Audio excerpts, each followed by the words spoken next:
ఇవాళ సీఎం చంద్రబాబు విశాఖలో పర్యటించనున్నారు. ఐటీ సదస్సుతో పాటు Visakha metro region development అథారిటీపై సమీక్షించనున్నారు.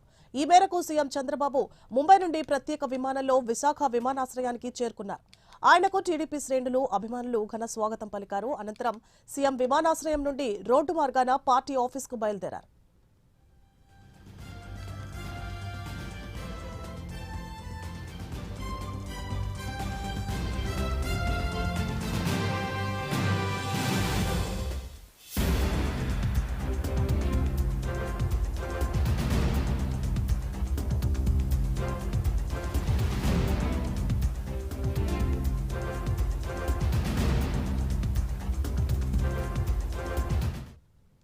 Right, ఇక ఇవాళ సీఎం చంద్రబాబు విశాఖలో పర్యటించనున్నారు. ఐటీ సదస్సుతో పాటు విశాఖ మెట్రో రీజియన్ డెవలప్మెంట్ అథారిటీపై కూడా ఆయన సమీక్షించనున్నారు. ఈ మేరకు సీఎం చంద్రబాబు ముంబై నుండి ప్రత్యేక విమానంలో విశాఖ విమానాశ్రయానికి చేరుకున్నారు. ఇదే అంశానికి సంబంధించి మరింత సమాచారాన్ని మా ప్రతినిధి నాయుడు అందిస్తారు. నాయుడు,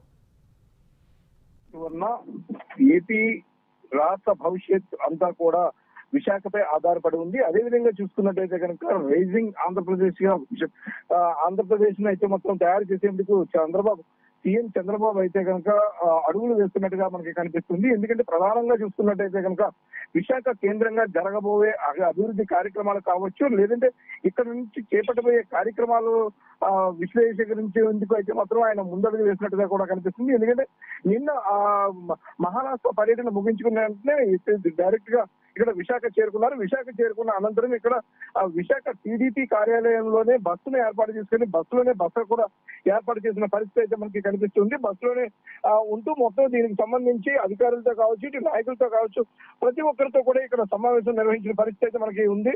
అదేవిధంగా చూసుకున్నట్టయితే కనుక రానున్న 6 నెలల్లో విశాఖ ప్రపంచ పటంలో ఒక ఐకాన్ గా నిలుస్తుంది అంటూ కూడా ఆయన చెప్పడం చూస్తూ ఉంటే కనుక ఏపీ అభివృద్ధిలో చంద్రబాబు పాత్ర ఎంత ఉందన్నది అయితే మనకు తెలుస్తూ ఉంది. అదేవిధంగా చూసుకున్నట్టయితే కనుక ఈ రోజు నోవోటెల్ లో జరగనున్నటువంటి global forum for sustainable transformation దీనిపై అయితే మాత్రం సదస్సు నిర్వహిస్తున్నారు. ఈ సదస్సుకు సంబంధించి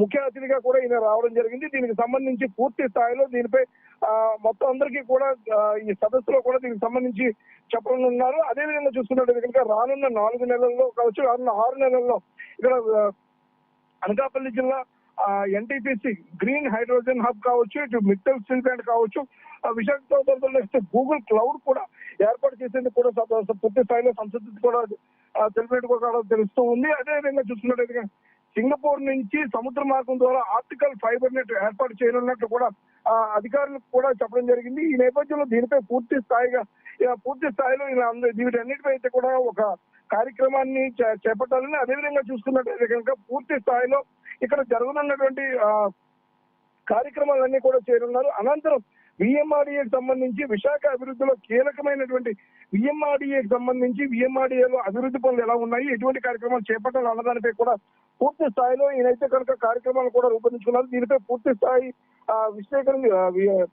విశ్లేషణ చేసి ఇందులో ఉన్నటువంటి రానున్న రోజుల్లో ఎటువంటి కార్యక్రమాలు చేపట్టాలి, ఉడా ఆధ్వర్యంలో కావచ్చు, విఎంఆర్డీఏ ఆధ్వర్యంలో ఎటువంటి కార్యక్రమాలు చేపట్టవచ్చన్న దానిపై అయితే మాత్రం పూర్తి స్థాయిలో కూడా సమీక్ష నిర్వహించనున్నారు. ఇప్పటికే విఎంఆర్డీఏ చైర్మన్ గా ప్రణవ్ గోపాల్ను నియమించడంతో అయితే కనుక పూర్తి స్థాయిగా అధికారులు కావచ్చు, ఇది చైర్మన్ కూడా ఉండడంతో అయితే వీళ్ళు పూర్తి స్థాయిలో దీనిపై నిర్వహణ చేపట్టి పూర్తి స్థాయిలో అభివృద్ధిని చేసేందుకైతే కనుక సన్నద్ధమవుతున్న పరిస్థితి కూడా మనకు కనిపిస్తుంది. అదేవిధంగా విశాఖను కలికి తురాయిగా మార్చాలని, విశాఖను అభివృద్ధి పదంలో ముందు నిలపాలని చంద్రబాబు ఆలోచన ఏదైతే ఉందో వాటికి అనుగుణంగా ఇక్కడ అధికారులు కావచ్చు, ఇటు చైర్మన్ కావచ్చు, అందరూ కూడా ప్రతి ఒక్కరు కూడా నిబద్ధతతో పనిచేయాలంటూ కూడా ఇప్పటికే సీఎం చంద్రబాబు ఆదేశించిన పరిస్థితి కూడా మనకి కనిపిస్తుంది. ప్రధానంగా చూసుకున్నట్టయితే కనుక షేపింగ్ ది నెక్స్ట్ ఎరా గవర్నెన్స్ అనే కాన్సెప్ట్ తో ఈ రోజు సదస్సు నిర్వహిస్తున్నారు. ఈ సదస్సులో కూడా వివిధ అంశాలపై 5 సెషన్లుగా జరిగే ఈ సదస్సును అయితే మాత్రం ఆయా రంగాల్లో ఎవరైతే ఉన్నారో ఆ నిపుణులతో కూడా ఈయన పూర్తి స్థాయిలో చర్చలు చేపట్టనున్నారు. అదేవిధంగా చూసుకున్నట్టయితే కనుక టెక్నాలజీ, కొత్త ఆవిష్కరణలు, మెరుగైన పాలన అందించడం, అదేవిధంగా ప్రజల తలసరి ఆదాయం పెంచడం వంటి కార్యక్రమాలను కూడా చేపడుతున్న నేపథ్యంలో వీటన్నిటినీ కూడా ఏ విధంగా నిర్వహించాలని అధికారులకు కూడా ఈయన పూర్తి స్థాయిలో ఈయన వివరణ ఇచ్చే అవకాశం కూడా మనకి కనిపిస్తూ ఉంది. Right, thank you for the updates Naidu.